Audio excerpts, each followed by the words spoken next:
L'idée, c'est de vous présenter comment on peut faire communiquer différents services entre eux s'ils ne parlent pas le même langage, donc que ce soit du bas niveau avec du back-end ou du front-end.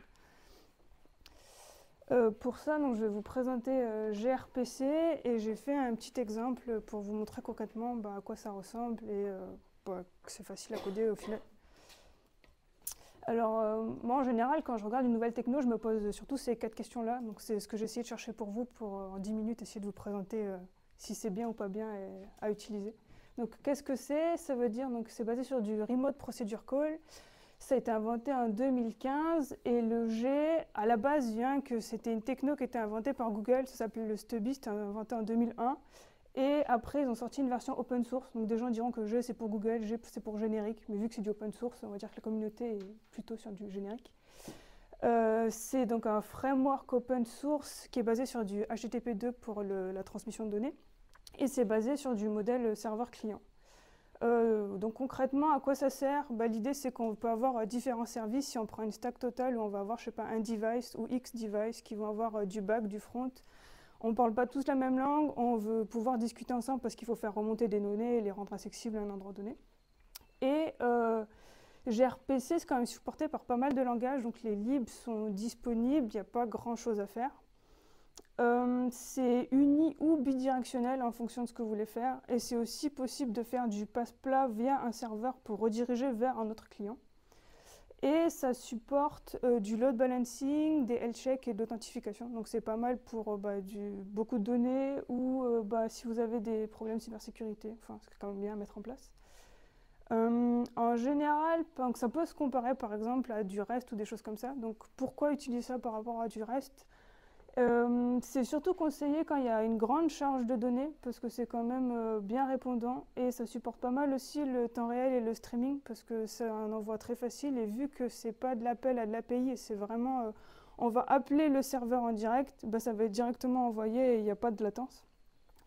Et il y a un truc à savoir, c'est qu'il y a une taille par défaut qui est donnée par gRPC, donc c'est 4 MB. Mais cette taille-là, elle peut être changée en montant et en descendant, il n'y a pas de limitation par gRPC.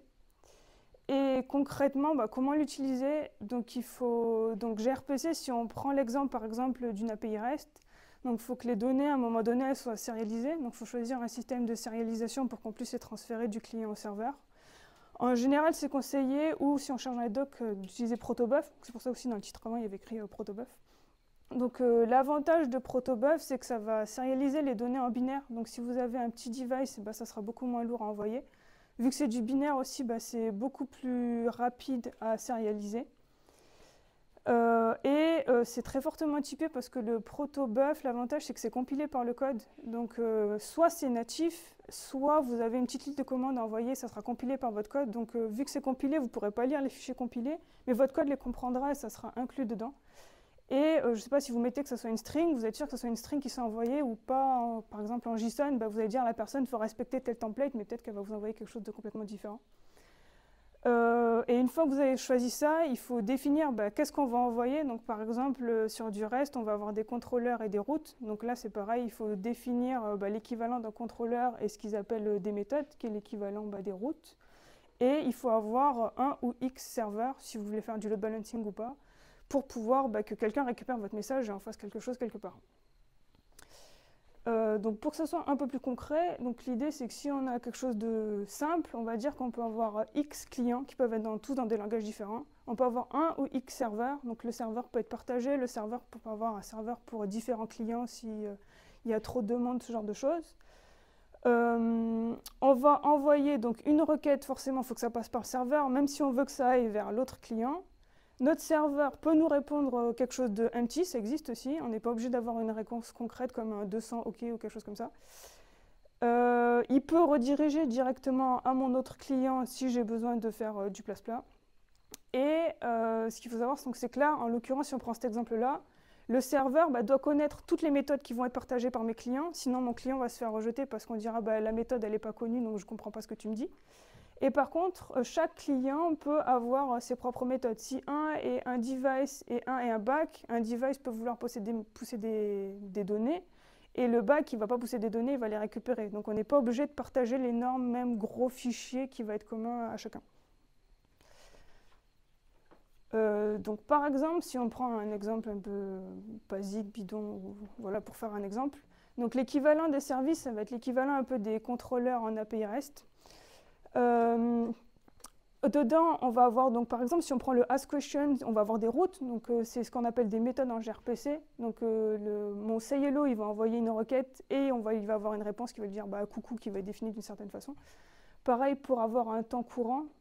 Chose que je n'ai pas dit, ça c'est du protobuf. Donc c'est pour ça que vous voyez des petits google.protoempty parce qu'il y a des choses à respecter en protobuf.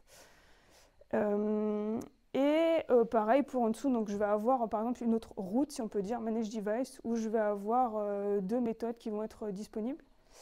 Et donc mes fameux device et le request et le replay, il faut bien qu'ils soient définis quelque part aussi pour savoir les messages que je vais envoyer et ce que je vais récupérer. Donc si on reste dans du protobuf, ça correspond à ça. Donc c'est plutôt, enfin de mon avis, c'est plutôt facile à lire et ça va être vraiment typé. On voit qu'il y a des strings, il y a des booles, on peut faire des listes.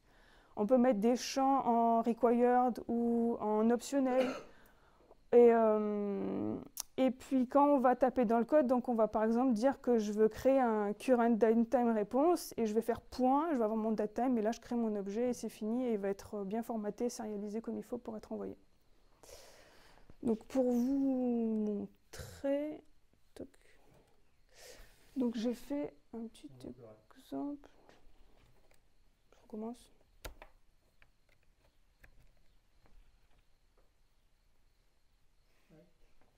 C'est bon. Ah. Donc vous avez un serveur en haut qui est fait en .NET, vous avez un client Python à gauche et vous avez un client .NET à droite. Donc ça m'a pris 1 heure à tout casser à faire. Donc l'idée c'est de dire, on va dire que mon Python c'est l'équivalent d'un device, donc j'ai la même fonctionnalité à droite à gauche, il va dire concours au serveur, comme ça on sait si ça marche ou pas. Et il a un temps qui va se mettre à jour, qui va envoyer au serveur. Et surtout, l'idée, c'est de dire, je vais envoyer des données, je suis un device, donc mon GUID, c'est ça, j'en sais rien, mon adresse MAC, c'est ça. Et mon serveur, on va imaginer qu'il a une base de données et il veut stocker des données. Bon, il n'y en a pas en l'occurrence, mais l'idée, ce serait de faire quelque chose comme ça. Et j'ai mis une trace dans le log pour voir que ça envoie bien quelque chose. Si je lance la partie là, en bas à gauche, donc on a vu que ça s'est mis à jour en haut à droite. Donc lui, il a demandé, il a dit hey, coucou, dis-moi coucou. Donc lui, il a dit répondu coucou, c'est le sayHello. La datetime, donc ça s'est bien mis à jour avec le temps aujourd'hui et c'est ce qu'il a envoyé au serveur. Et il a envoyé des données. Et si on regarde en haut, il y a bien un device telemetry is. Et donc il a envoyé ses propriétés de façon instantanée. Et le serveur, il en fait ce qu'il veut. Donc il les stocke quelque part, il les renvoie à un client s'il y a besoin ou quelque chose comme ça. Et pareil, donc en .NET, on peut faire la même chose. Si on lui dit donne-moi la date courante d'aujourd'hui. Donc je tape date, il a demandé à lui et lui, il lui a dit voilà, la date d'aujourd'hui c'est ça et il a renvoyé. Donc on en fait ce qu'on veut. Par exemple, on pourrait dire qu'on a récupéré les données de à gauche. Si j'écris mon device info, donc c'est codé en dur, bien sûr, il n'y a pas de base de données derrière. Mais c'est comme si lui, il lui avait renvoyé les données d'à gauche et que finalement il nous avait répondu derrière ce qu'on voulait. Voilà, c'est tout ce que je voulais vous présenter sur ce sujet.